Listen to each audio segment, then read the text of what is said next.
Okay, so today we're going to talk a little bit about how teams perform at peak levels. Okay, we know about physiological training, we know about skills, but we're talking about the piece here that's the psychological and the emotional piece that can really help them get them to the high level so they're deploying their true physiological self.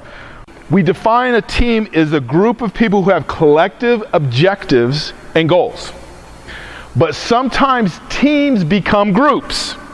And a group is really people who don't share collective objectives and goals. Okay? So oftentimes if a team is not performing well, not performing to their potential, they have in effect become a group. They're not a team anymore. And that's not the end of the world, but how do we get them back to theoretically being a team and performing at high levels? So, and again, let me remind you, your team is an organization. Front Range is an organization, but your team is an organization. And what we teach the Broncos, what we teach college teams, high school teams, clubs, is that your team is an organization. And if you run it as such, there's a hierarchy and there's accountability at all levels. Okay? We understand how leadership and followership are really interdependent. When people talk about leadership, I mean, there's a multitude of organizations out there that talk about leadership. And we always hear that as the psychological constructs. How do we, enhance leadership in our organization? IBM wants to do it. The Broncos want to do it. You guys want to do it. Okay? But very, very few organizations talk about followership and the interdependence piece of followership. And it's so important to talk about because without followers, we don't have leaders. Without leaders, we don't have followers.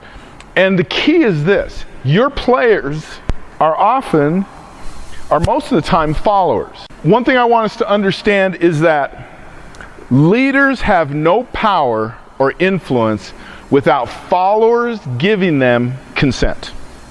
Okay, I'll repeat that. Leaders have no power or influence without followers giving them that power and consent. You think about when you walked into your first day of class as a freshman in college. You walked into a class, whether it's an auditorium or a classroom, and assuming there's a professor in front, they had a leadership position, in title, in position. And so you sat there and listened while they spoke. But then over time, whether they garnered your attention or not, they either kept that power and influence, or you may have tuned them out. With her and you say, you know what, Sue, we're moving into JOs and we're, high level of competition. You understand what your role's been all season. It's going to be pretty much the same in JOs, but here's what I want you to do once going forward. I want you to take on the additional role of this with stats. I want you to take on the additional role because you really have a knack for seeing the game. And I'm not saying lie to her, but find a competency that they have and go, man, you really have a competency, or you really have an don't use those words, acumen. You really have an ability to see the game. You really have an ability to understand your teammates.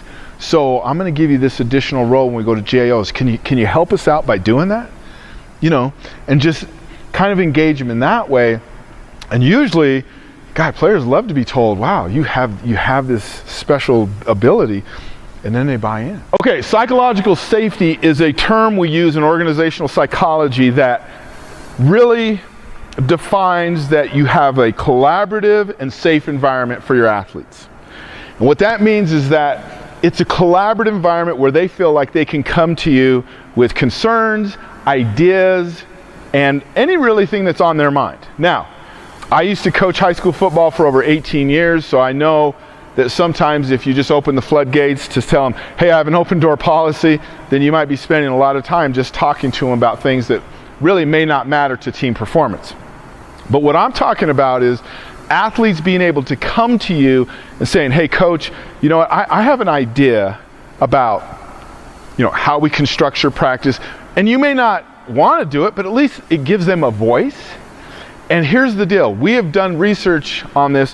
When you give athletes a voice, we call it voice efficacy. When they have a voice, performance tends to go up because they perceive themselves as valued. And that's what we call psychological safety. Here's the other piece, and this is going to sound so oversimplistic, but that's sometimes the best advice. You, as coaches, you got to love what you do, too. I always thought of this with teaching. The first question they should ask teachers is, do you love kids?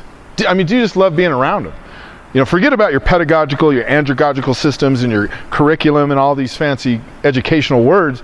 Do you love kids? Do you love connecting with them? That's key. That's absolutely key as a coach too. Because when you coach these kids, a lot of this stuff is a reflection of you and your energy and passion levels too. So don't forget that piece too. I think it's vital